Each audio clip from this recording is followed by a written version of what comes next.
शुरू करें। आप सभी को मेरा सादर नमस्कार। साथियों, त्योहारों का सीजन चल रहा है। दीपावली गई, छठ पूजा आने वाली है। इन सभी त्योहारों की आप सब लोगों को मेरी हार्दिक शुभकामनाएं। और आज एक महत्वपूर्ण आर्थिक दृष्टि से भी एक दिन है। आज नोटबंदी की 5वीं बरसी भी है।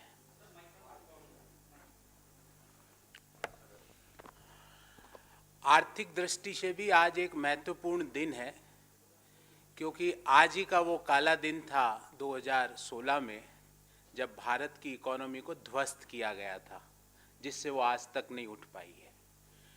पर आज की विशेष प्रेस वार्ता एक दूसरे बहुत महत्वपूर्ण मुद्दे को लेकर हम आए हैं। और मैं अगर इसको समराइज करूं तो 3 लाइनों में समराइज कर सकता हूं पूरी प्रेस वार्ता को। पहले हम कहते थे चोर मचाए शोर, पर आज साबित हो गया कि चोर ने ही मचाया था शोर, क्योंकि उसने ही किया है घोटाला वंस मोर। और बहुत महत्वपूर्ण तथ्यात्मक एक एक चीज का डाटा फैक्ट आपके सामने रखूंगा। एक कंपनी इटली की है जिसका नाम है ऑगस्टा वेस्टलैंड। उसकी पेरेंट कंपनी का नाम है फिनमैकेनिका। अभी उन्होंने अपना नाम चेंज कर दिया है, और नाम चेंज करने के कई लोग माहिर हैं, पर वो इटली के उनके दोस्तों को भी नाम चेंज करने की आदत पड़ गई है। उन्होंने नाम चेंज कर दिया लियोनार्डो स्पा। ये कंपनी को प्रधानमंत्री जी ने कहा, और मैं कोट करता हूं, PM called this company as a corrupt company. Corrupt का मतलब भ्रष्टाचारी कंपनी है। ये प्रधानमंत्री जी के शब्द है, हमारे नहीं, देश के प्रधानमंत्री जी के। देश के गृह मंत्री जी ने बोला ये कंपनी बोगस कंपनी है। Home minister Shri Amit Shah called this company as a bogus company. किसी और के नहीं, देश के गृह मंत्री के शब्द है। भूतपूर्व डिफेंस मिनिस्टर स्वर्गीय श्री मनोहर पर्रिकर जी ने कहा कि इस कंपनी ने भरपूर भ्रष्टाचार किया, ब्राइब्स दी और ब्राइब्स ली। और ये कोई आम जगह पर नहीं बोले, संसद में खड़े होके ये भूतपूर्व रक्षा मंत्री श्री मनोहर पर्रिकर जी का स्टेटमेंट है। हुआ क्या, ये इन सब कथनों के साथ ये एक साइड ऑफ स्टोरी है। दूसरी साइड ऑफ स्टोरी एक और चल रही है। 2014 में सत्ता में आते ही सबसे पहले तो जो हमने इस कंपनी को ब्लैकलिस्ट किया था, उस ब्लैकलिस्ट को हटाया, और अब इस कंपनी के ऊपर से प्रोक्योरमेंट बैन हटा दिया सरकार ने। मतलब खूब खरीदो इन माल इस कंपनी से, जिसको प्रधानमंत्री जी ने कहा भ्रष्टाचारी, गृह मंत्री ने कहा बोगस, देश के रक्षा मंत्री जी ने संसद में खड़े होकर कहा कि ब्राइब्स एंड करप्शन का पर्याय है ये कंपनी। उस कंपनी के ऊपर से प्रोक्योरमेंट बैन हट गया। और ये अचानक से नहीं हुआ है, उसकी भी कहानी समझाऊंगा आपको। तो पहले कुछ तथ्य लेके आया हूं, जो सच्चाई है वो सच्चाई आपके सामने रखूंगा। उसके बाद कांग्रेस पार्टी और यूपीए की सरकार ने क्या किया वो रखूंगा। उसके बाद मोदी जी ने क्या किया 7 सालों में इस कंपनी के प्रति, वो भी रखूंगा। और अंत में हमारे 5 सवाल है, उसका जवाब चाहूंगा सरकार से। सबसे पहले तो सच्चाई ये है कि कल ये पता लगा कि लियोनार्डो स्पा, जिसका नाम पहले फिनमैकेनिका थी, जो कि अगुस्टा वेस्टलैंड की होल्डिंग कंपनी है, उस कंपनी के ऊपर से प्रोक्योरमेंट सरकार ने हटाया। यह सच्चाई है। दूसरी सच्चाई यह है कि गुप्त तरीके से 2014 में सत्ता में आते ही ब्लैक लिस्टिंग इस कंपनी के से सरकार ने हटाया। तीसरी सच्चाई यह है कि इस कंपनी को foreign investment promotion board FIPB के तहत ये निवेश कर सके, उसके लिए सरकार ने ब्लैक लिस्टिंग हटाई। चौथी सच्चाई ये है कि इस कंपनी को सरकार ने मेक इन इंडिया प्रोग्राम का एक कंपोनेंट माना। एक मेक इन इंडिया में दिस कंपनी वाज पार्ट, ये मेक इन इंडिया प्रोग्राम के तहत इस कंपनी को पार्टिसिपेट करने का अनुरोध किया।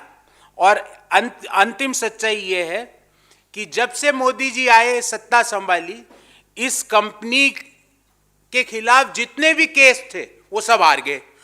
हारना तो चलो भाई, हार गए तो कोई बात नहीं, पर उसकी अपील तक नहीं की। केस हार गए इन कंपनी के खिलाफ, उसकी अपील भी भारत सरकार ने करना उचित नहीं समझा। और हमने क्या कहा? हमने कहा कि आपने जो ये शोर मचाया था उसके लिए एक ही शब्द है, उल्टा चोर कोतवाल को डांटे। क्योंकि हमने क्या किया था उसके बारे में ब्यौरा देता हूं। 2010 में ग्लोबल टेंडर के तहत 12 हेलीकॉप्टर खरीदने का एक टेंडर फ्लोट हुआ। 12 फरवरी 2013 को जब मीडिया में रिपोर्ट आई कि इस तरह की कुछ गड़बड़ है, तो तुरंत कांग्रेस की सरकार ने, तत्कालीन रक्षा मंत्री ने इंक्वायरी लॉन्च करी, एफआईआर लॉन्च करी और केस को सीबीआई को दे दिया। 2013 27 फरवरी को कांग्रेस ने इसके लिए जेपीसी बना दी। हालांकि बीजेपी ना तो उसका भाग बनी, ना उन्होंने कोऑपरेट किया। 1 जनवरी 2014 को 12 हेलीकॉप्टर की जो डील थी, 12 हेलीकॉप्टर की जो डील थी, उसको हमने निरस्त कर दिया। We had cancelled that deal. हालांकि जब तक 3 हेलीकॉप्टर देश को मिल चुके थे, उसके पश्चात जो ही हमने कैंसिल किया, बैंक गारंटी को लिक्विडेट करके 240 करोड़ रुपया ले लिया भारत सरकार ने, यूपीए की सरकार ने, कांग्रेस की सरकार ने।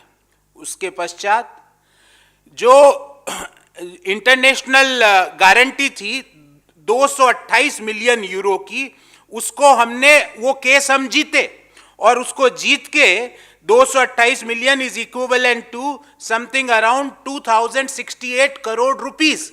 सो 2068 करोड़ रुपया उससे हमने लिया और अभी तक पेमेंट कितना किया? 1620 करोड़। ये सब कांग्रेस सरकार ने किया। उसके पश्चात जो 3 हेलीकॉप्टर है वो हमने उनको वापस नहीं दिए, तो 3 हेलीकॉप्टर की कीमत लगभग 886 करोड़ रुपया हुई। तो 2068 तो गारंटी से लिए, 3 हेलीकॉप्टर यहां पे रखे, तो 1620 करोड़ रुपए के पेमेंट के एवज में 2954 करोड़ रुपया भारत सरकार, कांग्रेस लेड जो सरकार थी यूपीए की, उसने इस कंपनी के रख लिए। उसके बाद क्या हुआ? और ये सब के कागज दूंगा आपको, हर का एनेक्शर आपको दूंगा, A1, A2, A3, जो भी डाटा दे रहा हूं। उसके बाद मोदी जी आए 2014 में, मई में, जून 2014 में उन्होंने आते ही ओपिनियन मांगी अटॉर्नी जनरल साहब से कि क्यों ना इस कंपनी जो कि फिनमैकेनिका है, इससे बैन हटाया जाए। और मोदी सरकार, डिफेंस मिनिस्ट्री ने 22 जुलाई, मैं डेट कोट करता हूं, 22 जुलाई 2014 को ये फिनमैकेनिका ऑगस्टा वेस्टलैंड से बैन हटा दिया। अब आज क्या हुआ? आज ये हुआ कि मोदी जी गए इटली G20 की मीटिंग में। ये मैं नहीं कह रहा, ये भारत में इटली के एम्बेसडर ने बताया, ये मेरे शब्द नहीं है। मोदी जी गए इटली, रोम, G20 मीटिंग में भाग लेने। वहां पे अपने काउंटर पार्ट से वो मिले। उस मीटिंग में इस कंपनी के बारे में डिस्कशन हुआ। ये मैं नहीं कह रहा, भारत में इटली के एम्बेसडर के कथन है। उस मीटिंग में देश के राष्ट्रीय सुरक्षा सलाहकार साहब भी मौजूद थे। उस मीटिंग में external affair minister Shri S Jaishankar साहब भी उपस्थित थे। और उस मीटिंग में और क्या हुआ, गुप्त मीटिंग में हमें नहीं पता, पर उस गुप्त मीटिंग से जो ही मोदी जी दिल्ली आए, इस कंपनी से प्रोक्योरमेंट बैन, मतलब खूब अब इनसे खरीदो। हमने तो कुछ कहा नहीं, हमने तो इस कंपनी को कैंसिल करके सीबीआई को केस दिया, हमने तो जांच करवाई, हमने तो 1620 करोड़ के एवज में इस कंपनी से 2954 करोड़ रुपया ले लिया गारंटी के तहत और 3 हेलीकॉप्टर उनके रख के। क्योंकि हमने जो ही हमें पता चला कि ये कंपनी करप्ट एक्टिविटीज में लिप्त है, हमने ये किया। पर आपने क्या किया? आपने गुप्त मीटिंग करी। और गुप्त मीटिंग का रिजल्ट क्या आया देश में, हमने देखा कि procurement ban was lifted from Finmeccanica और ऑगस्टा वेस्टलैंड। इस बाबत हमारे 5 सवाल है। नंबर 1, क्या देश के प्रधानमंत्री जी ये बताएंगे कि वो सीक्रेट डील क्या हुई? What is that secret deal जिसके तहत आप जो ही वहां से रोम से आए, रोम से आते ही आपने पहला काम यह किया कि जिस कंपनी को आपने भ्रष्टाचारी बताया, बोगस बताया अमित शाह जी ने, एक्स डिफेंस मिनिस्टर ने उसके ऊपर चार्ज लगाए पार्लियामेंट में खड़े होके, उसके आते ही आपने प्रोक्योरमेंट का बैन हटा दिया। तो वो सीक्रेट डील भी देश के सामने रखिए प्रधानमंत्री जी। What is that secret deal? हमारा दूसरा क्वेश्चन है कि अब क्या ये उचित है कि जो तथाकथित भ्रष्टाचारी, बोगस, करप्ट कंपनी से आपने हटाया, तो क्या अब ये करप्ट रही है कि नहीं रही है, देश को अवगत कराइए। क्योंकि अब हो सकता है आप कह दो कि अब ये करप्ट नहीं रही, क्योंकि रातों रात आपने कोई ऐसा चमत्कार कर दिया हो।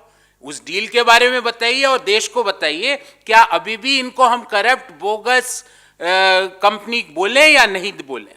तीसरी बात, और ये बहुत महत्वपूर्ण बात है, 2019 के इलेक्शन में मोदी जी ने बहुत बढ़ चढ़ के इस कंपनी का नाम अपनी 1 से ज्यादा चुनावी सभाओं में लिया।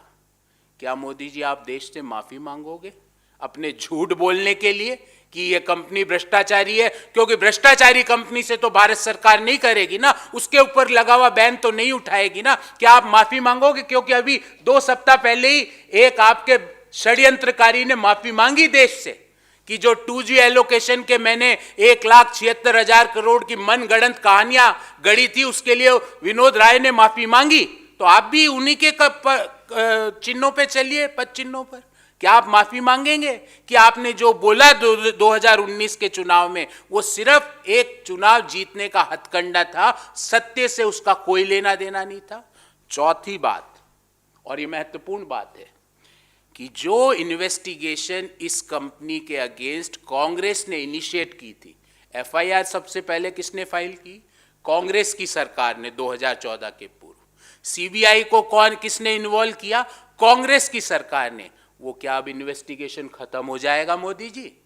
क्या इनको क्लीन चिट मिल गई है कि आपने इनके ऊपर लगा हुआ बैन हटा दिया? क्या ये इनको क्लीन चिट मिल गई है? क्या अब ये भ्रष्टाचारी नहीं रहे? क्या अब ये बोगस नहीं रहे? हमारी जांच एजेंसियों के साथ आप मजाक करते हो। जांच एजेंसियां जांच कर रही थी, आपने अब क्लीन चिट दे दी, तो क्या ये जांच एजेंसियों में जो केस चल रहे हैं वो कंटिन्यू करेंगे या वो भी बंद हो जाएंगे? और आखिरी बात, और ये आखिरी बात इसलिए महत्वपूर्ण है क्योंकि इससे भारत का जो एक्सचेकर है उस पर इंपैक्ट पड़ रहा है। आर्बिट्रेशन में भारत सरकार एक पार्टी है, इंटरनेशनल आर्बिट्रेशन का केस चल रहा है। क्योंकि क्यों पार्टी है? क्योंकि हमने, कांग्रेस की सरकार ने 1620 करोड़ रुपए इस कंपनी को दिए थे और 2954 करोड़ रुपया वापस ले लिया था बैंक गारंटी को रिवोक करके, 3 हेलीकॉप्टर्स को लेकर। तो क्या वो आर्बिट्रेशन में अब केस चलेंगे? क्या आपकी क्लीन चिट, उस आर्बिट्रेशन को क्लीन चिट देना है? क्या ये एक्सचेकर्स जो हमारा जो खजाना है उसके विरोधाभास में नहीं है? ये हमारे 5 प्रश्न है। Before I take questions from you, I will brief you in English in short. Friends, पहले हमने बोला चोर मचाए शोर। आज साबित हुआ है कि चोर ने ही मचाया था शोर, क्योंकि उसने ही किया है घोटाला once more. This is the essence of today's press conference.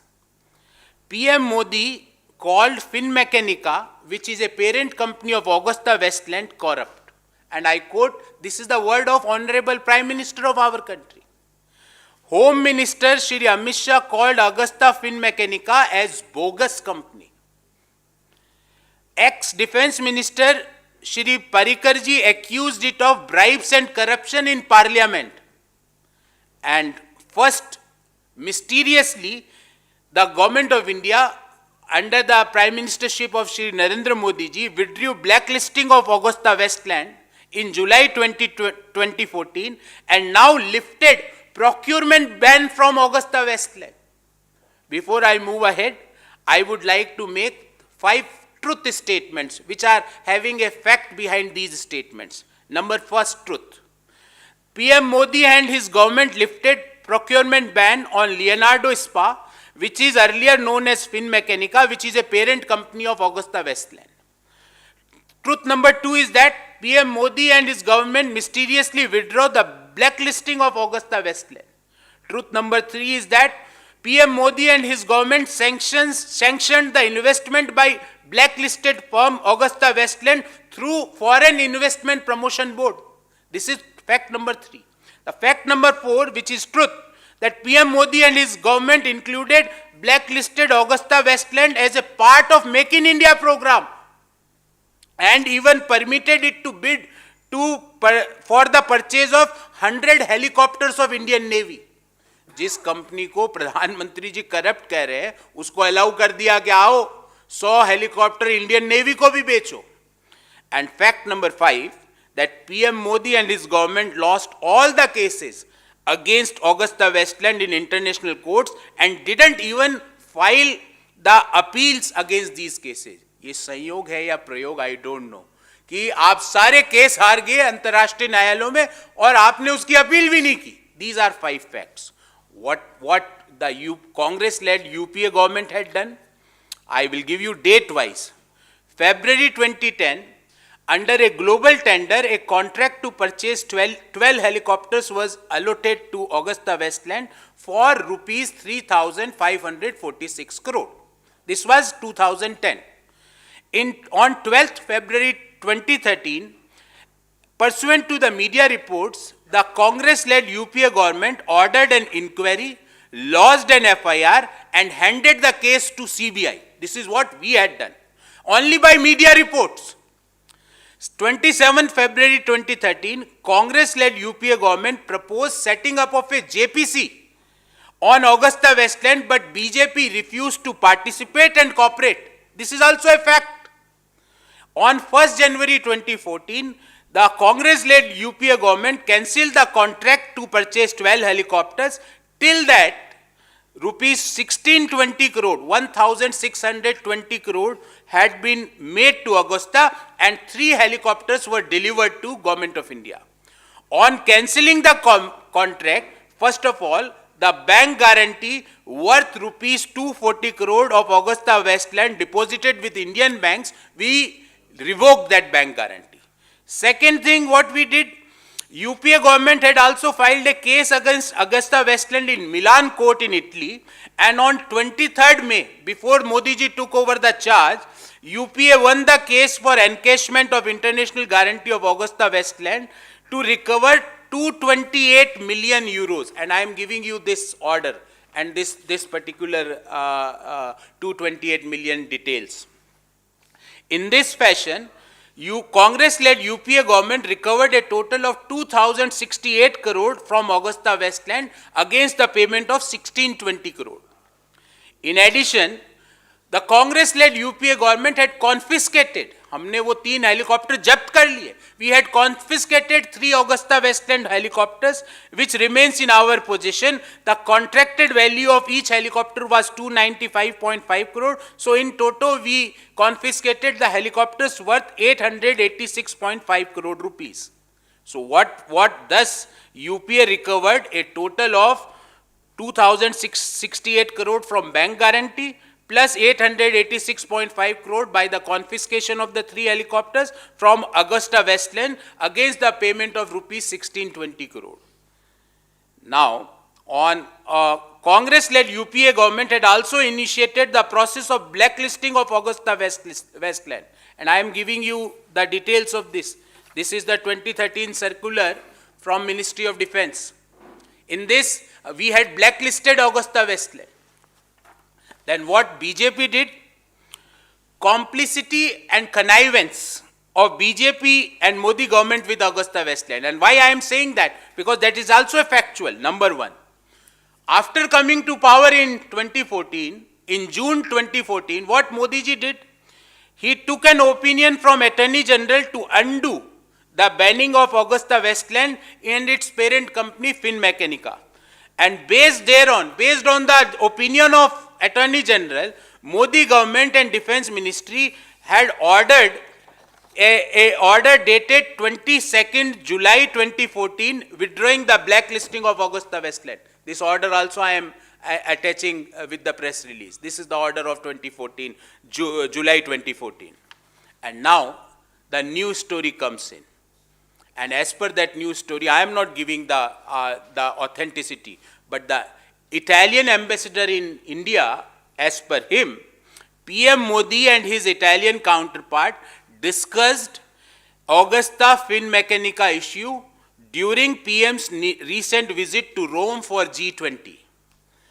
In this meeting, External Affairs Minister Shri S. Jaishankar ji, NSA Shri Doval Sahab were also present. This is not what I am ratifying. This is what the Italian ambassador in Delhi is saying.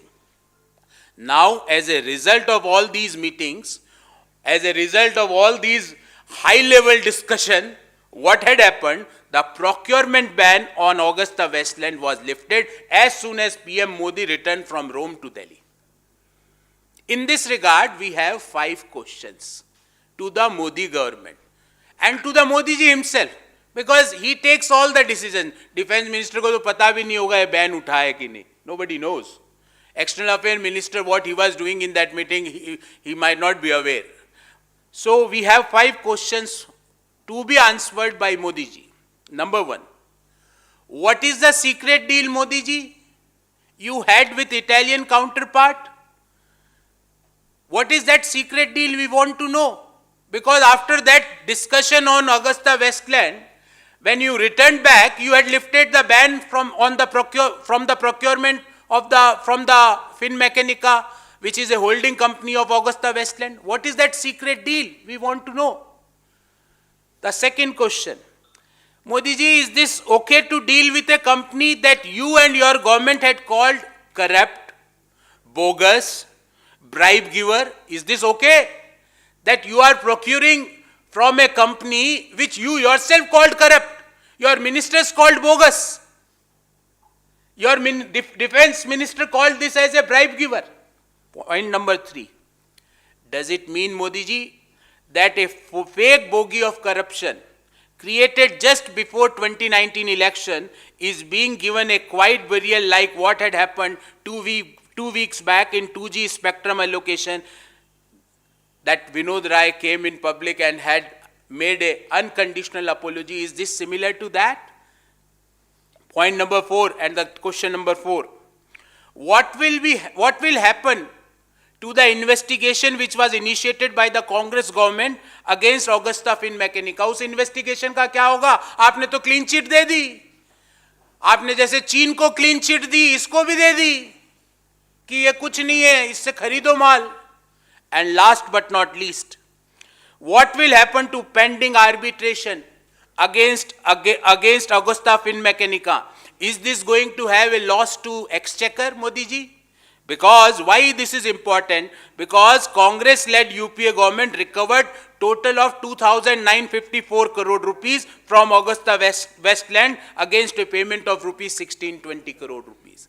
हमने 2,954 करोड़ रुपया लिया था, 1,620 करोड़ का Agusta Westland को भुगतान किया था. उसका क्या होगा मोदी जी? इन 5 सवालों का जवाब दीजिए. साथियों, I am open for questions if any.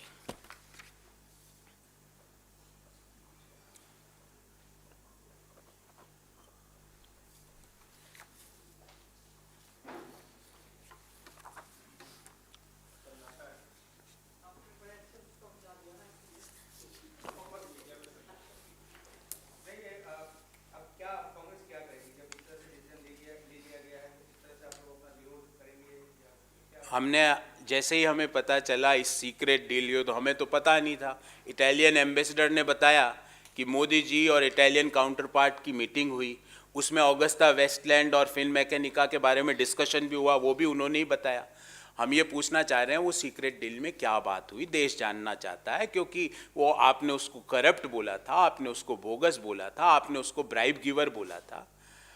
और महत्वपूर्ण इसलिए है क्योंकि हमने उस कंपनी से 2,954 करोड़ रुपया का रियलाइजेशन माल ले लिया और पैसा 1620 करोड़ ये कांग्रेस की सरकार ने किया था, और इंटरनेशनल आर्बिट्रेशन में केस चल रहा है। तो जो ही आपने बैन हटाया, उस केस के फेथ पे क्या फर्क पड़ेगा? क्योंकि वो तो जज वहां पे बोलेंगे आर्बिट्रेटर्स कि इसका मतलब तो सब कुछ साफ है, आप प्रधानमंत्री जी ने बैन उठा दिया। तो अब उससे देश को कितना नुकसान होगा वो कौन भरेगा, पॉइंट नंबर 1। और दूसरा, जो आपने जो एक नैरेटिव बनाया था, जैसे एक 2G एलोकेशन का एक षड्यंत्रकारी ने बनाया था, वो अब माफी मांगता घूम रहा है, वैसे के वैसे आपने एक नैरेटिव बनाया था कि ऑगस्टा वेस्टलैंड में घोटाला हो गया, हेलीकॉप्टर में हो गया।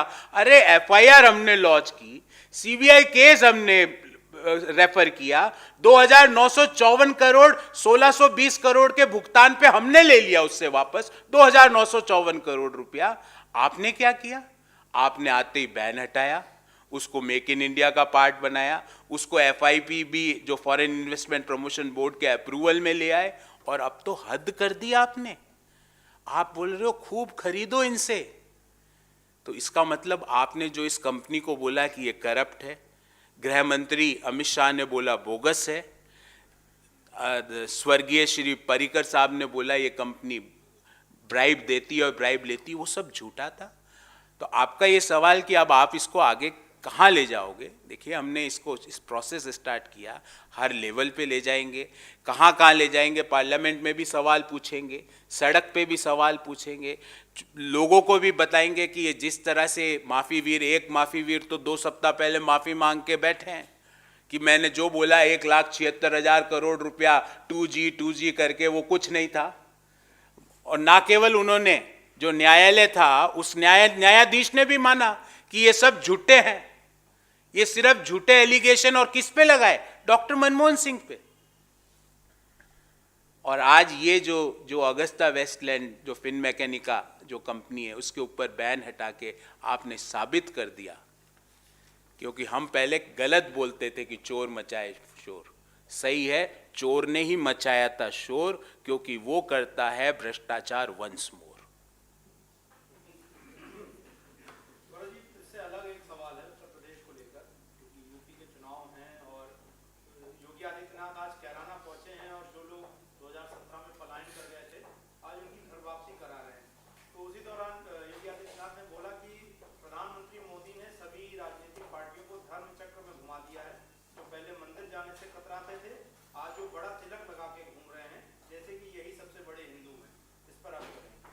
देखिए, योगी जी की शायद या तो इतिहास का ज्ञान उनको कम है, या वो जो उनको स्क्रिप्ट दी जाती है वो उस स्क्रिप्ट के आउट ऑफ कोर्स, उस स्क्रिप्ट के बाहर कोई भी सवाल पूछोगे तो बोलेंगे आउट ऑफ कोर्स, इसमें नहीं लिखा हुआ है। मैं उनसे पूछना चाहता हूँ, पंडित नेहरू, लाल बहादुर शास्त्री, श्रीमती इंदिरा गांधी, राजीव गांधी जी, क्या आपने उनको गंगा के अंदर डुबकियां लगाते हुए फोटो नहीं देखे? योगी जी नहीं देखे तो मैं भेज देता हूं, मैं अभी अपने ट्विटर हैंडल पे लोड कर दूंगा, योगी जी देख लेना आप। क्या आपने उनके फोटो नहीं देखे? आप कहाँ थे? आप तो उस समय यहाँ पे मैंने सुना संसद में कई बार उदास होकर रोने सन हो जाते थे, मेरे को बचा लो, मेरे को बहुत घबराहट हो रही है, एक बार तो रोने लगे, ऐसे भी वीडियो है। तो योगी जी धर्म के बारे में, और मैं योगी जी को चुनौती देता हूं, मैं तो योगी नहीं हूं, पर धर्म कांड और धार्मिक बातों पे अगर कभी सत्संग करना हो तो मुझे बुला लेना और लाइव कर लेंगे कि धर्म के बारे में आपका क्या ज्ञान है और वेदों के बारे में मेरा क्या ज्ञान है।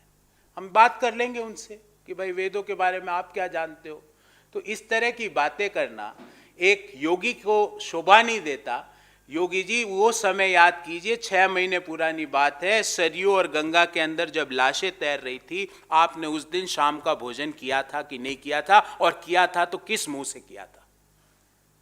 आप कहां थे उस दिन जब इंटरनेशनल मीडिया में अखबारों के एडिटोरियल लिखे जा रहे थे, जब फोटोएं आ रही थी, देश के मीडिया छाप रहा था कि किस तरह लाशें तैर रही थी? उस दिन आप तो गंगा के तट पे कहीं नहीं दिखे थे योगी जी।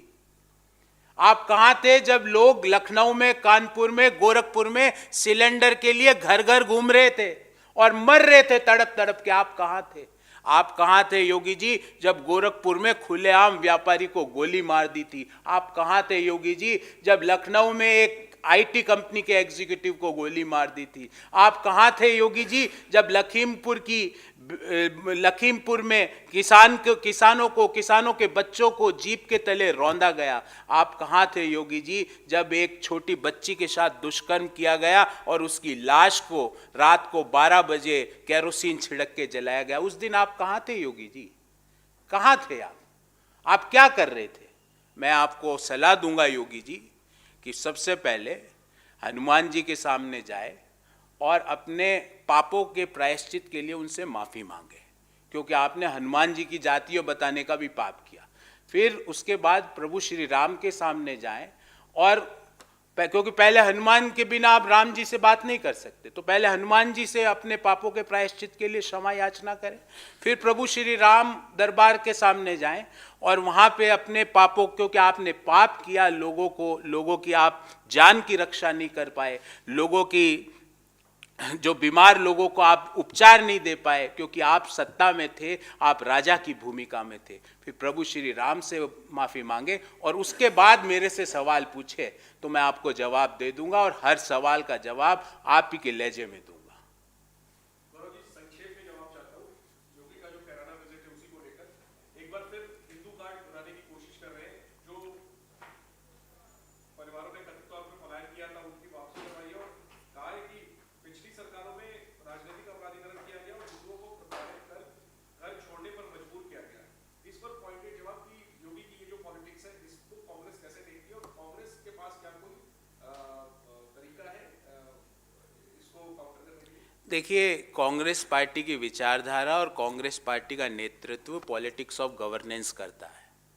हमने हमारी बात कही कि हम कैसे बच्चियों को स्कूल में ले जाएंगे, कैसे बच्चियों को लैपटॉप देंगे, कैसे उनको स्कूटी देंगे, कैसे बच्चियों को राजनीति में हिस्सेदारी देंगे। हमने हमारी बात कही, ये हमारी बात है कि हम उत्तर प्रदेश की महिलाओं को सशक्त करेंगे, हम उत्तर प्रदेश की महिलाओं को आगे पढ़ने का मौका और ज़्यादा देंगे, हम उनको आईटी रिवॉल्यूशन के साथ जोड़ेंगे। ये हमने हमारी बात की। दूसरी ओर योगी जी ने अपनी बात कही। तो हम पॉलिटिक्स ऑफ परफॉर्मेंस की बात कर रहे हैं कि किस तरह हम लोगों के लिए अस्पताल बनवाएंगे, किस तरह बच्चियों के लिए स्कूल बनवाएंगे, किस तरह बच्चियों को स्कूटी देने का काम करेंगे, किस तरह बच्चियों को राजनीति में हिस्सेदारी देने के लिए 40% टिकट देंगे। ये हमारी बात है। हमारी मातृशक्ति को किस तरह राजनीति के जो फ्रंट फेस बनाने की बात है, ये हमारी बात है। दूसरी तरफ उनकी क्या बात है? अब्बा जान, भाईजान, हनुमान जी जनजाति थे, हनुमान जी जाट थे, ये उनकी बात है। अब उत्तर प्रदेश के लोग और देश के लोगों ने ये काफ़ी देख लिया, ये काफ़ी समझ लिया कि योगी जी, और मैं चुनौती देता हूँ आपको, आपके माध्यम से योगी जी को, एक ऐसी योजना योगी जी बता दे जो पिछले 5 साल में उन्होंने सोची हो और पूरा उसको कंप्लीट कर लिया हो। एक ऐसी योजना। I challenge Chief Minister of Uttar Pradesh that can you name any one program which you had conceived and which you had implemented? अब एक भी योजना नहीं आपके पास में, आपके पास बताने को कुछ है ही नहीं। जब आपके पास बताने को कुछ नहीं है तो ये अंतिम हथियार है। पर मैं कहता हूं ना कि बार बार आप लोगों को एक ही हथियार दिखाते हो ना, तो लोगों को पता है कि इससे कुछ होना जाना नहीं है। अंत में जब बीमार होते हैं ना तो ऑक्सीजन सिलेंडर की जरूरत पड़ती है। उस दिन योगी जी और उनकी सरकार का कोई आदमी सड़क पे नहीं दिखता है। लोगों, उत्तर प्रदेश के लोगों ने देख लिया कि जब खुले लखनऊ की सड़कों पे आदमी के कनपट्टी पे गोली मारी जाती है ना, तो योगी जी की सरकार कहीं नहीं दिखती है। जिसके घर में बेटा की लाश उठती है ना, उसको ही वो दर्द पता है। लोगों को ये बात पता है कि जब गंगा मैया के अंदर उनके नियर एंड डियर वंस को, उनको मतलब लकड़ी नहीं थी लाश को जलाने के लिए, गंगा मैया के अंदर उनको प्रवाहित किया गया, तो क्या फीलिंग होती है वो लोगों को पता है। तो मेरा योगी जी से सवाल है, 5 साल का लेखा जोखा देवे। एजुकेशन में क्या किया आपने, और हेल्थ में क्या किया आपने, कितने हायर एजुकेशन की यूनिवर्सिटीज पिछले 5 साल में खुलवाई, कितने रोजगार के अवसर युवाओं को दिए, कितनी राज्य सरकार की नौकरियां भरी। इन एक का भी सवाल का जवाब दे दे योगी जी, तो मैं आपको मानूंगा कि आपने कुछ काम किया है। मैंने 8 सवाल पूछे, कितने स्कूल खुलवाए, कितनी यूनिवर्सिटी खुलवाई, कितने लोगों को रोजगार दिया, कितने महिलाओं को आपने सम्मान दे के आगे बढ़ाया, कितने लोगों को गैस जो ऑक्सीजन सिलेंडर मुहैया कराया। जब लोगों के घर में गैस सिलेंडर खत्म हो गया तो वापस आपने रिप्लेस करने में क्या भूमिका अदा की। जब लोग भूखमरी से उत्तर प्रदेश में मरे तो उनके लिए आपने क्या किया? आपने तो वो जो प्रधानमंत्री अन्न योजना उसको भी खत्म कर दिया। तो आप डेवलपमेंट के एजेंडा पर बात कीजिए, और धार्मिक एजेंडा पे ही अगर आपको बात करनी है तो मैंने अपना जवाब दिया। पहले प्रभु हनुमान जी से अपनी माफी मांगो, क्योंकि आपने पाप किया उनकी जातियां। प्रभु की जाति बताने के अलावा से बड़ा कोई पाप नहीं हो सकता। और फिर हनुमान जी से माफी मांग के प्रभु श्री राम के सामने नतमस्तक होइए और उनको बोलिए कि मैं उत्तर प्रदेश के लोगों की ना तो जान की रक्षा कर पाया, ना माल की रक्षा कर पाया, ना युवाओं को रोजगार दे पाया, ना महिलाओं को आत्मसम्मान दे पाया, ना बच्चियों की आत्मसम्मान की रक्षा कर पाया। उसके बाद अगली बात हम उसके बाद करेंगे, पहले आप ये 2 माफीनामे करिए। सर एक सवाल पंजाब से है। अमरिंदर सिंह सरकार ने कई विधायकों के रिश्तेदारों को पुलिस में भर्ती किया, उसके बाद पार्टी के अंदर से ही सवाल उठ रहे हैं। अब आपके जो गृह मंत्री है रंधावा साहब, उनके दामाद को एएजी बना दिया गया हो। तो इसमें मैं आपका सवाल जो है कि किस दामाद को कहाँ बनाया गया है, ये मेरे को इस बारे में जानकारी नहीं है। मैं जानकारी लेके आपको जवाब दूंगा, क्योंकि आप ही ने मुझे अभी बताया, सूचना आप ही से मिली मुझे।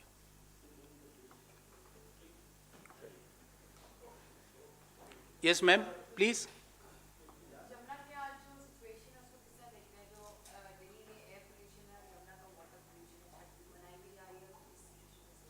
कहाँ मुख्यमंत्री तुझे तो बिजी है, लाल कुर्ता सिला के घूम रहे हैं वो, वहाँ कहाँ समय उनको?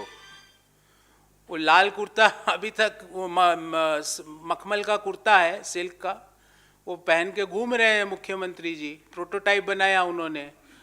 उस प्रोटोटाइप की जगह अगर प्रोटोटाइप ऑक्सीजन के यहाँ पे प्लांट लगवाते ना तो लोग सांस ले पाते। और औसतन एक स्टडी का हवाला दे के बोल रहा हूँ, दिल्ली में औसतन 10 साल हर व्यक्ति की आयु कम हो रही है। तो अगर मैं 76 साल में अगर किसी व्यक्ति की मृत्यु हो रही है तो वो अगर दिल्ली नहीं रहता तो 86 साल में उसकी मृत्यु होती। पर मुख्यमंत्री जी को कहाँ समय है? क्योंकि प्रॉब्लम क्या है मैम, जो ये जो सवाल पूछे इन्होंने और आपने, ये सब इंटरलिंक्ड है।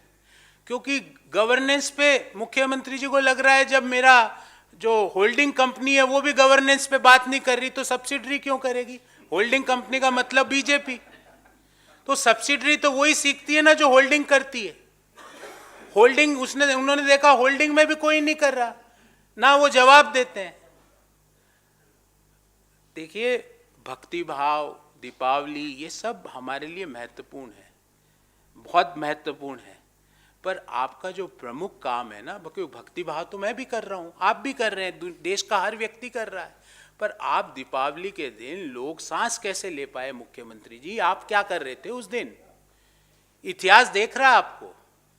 आप जिन जिन बातों को लेके, क्योंकि मैं जो ये विनोद राय एंड कंपनी की जो आज मैंने प्रेस वार्ता में भी बात की, इस कंपनी के एक प्रमुख सदस्य मुख्यमंत्री जी भी है। ये एक कंपनी है, उस कंपनी के कई प्रमोटर हैं। तो ये इन प्रमोटर इनका नंबर 4 है, क्योंकि मेन प्रमोटर नहीं है। मेन प्रमोटर तो प्रधानमंत्री जी खुद हो गए। सो सेकंड प्रमोटर है वो जो पौंडीचेरी के उपराज्यपाल बन गए, पहले दिल्ली के मुख्यमंत्री बनने की कोशिश करी उन्होंने। थर्ड प्रमोटर ये है स्वयं जो लाल मखमली कुर्ता पहन के घूम रहे हैं।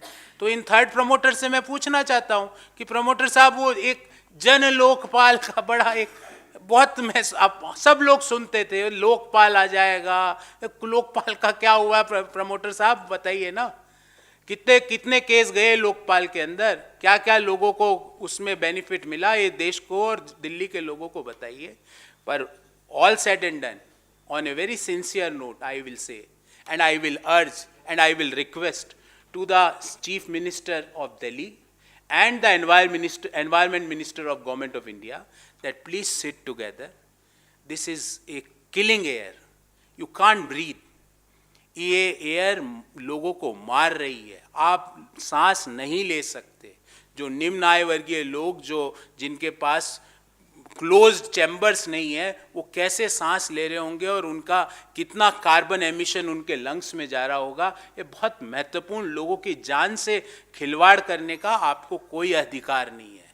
तो मुख्यमंत्री जी भले ही लाल कुर्ता ही पहनो, पर वो लाल कुर्ता पहन के पर्यावरण भवन जाओ और पर्यावरण भवन जाके देश के पर्यावरण मंत्री से बात करो, अन्य राज्यों के मुख्यमंत्री जो आपके आसपास के उनसे बात करो, because this is very severe and it is killing, it is taking lives of hundreds and thousands of people, especially the young people, especially the kids. बच्चे बाहर नहीं निकल सकते, ऐसी हवा है।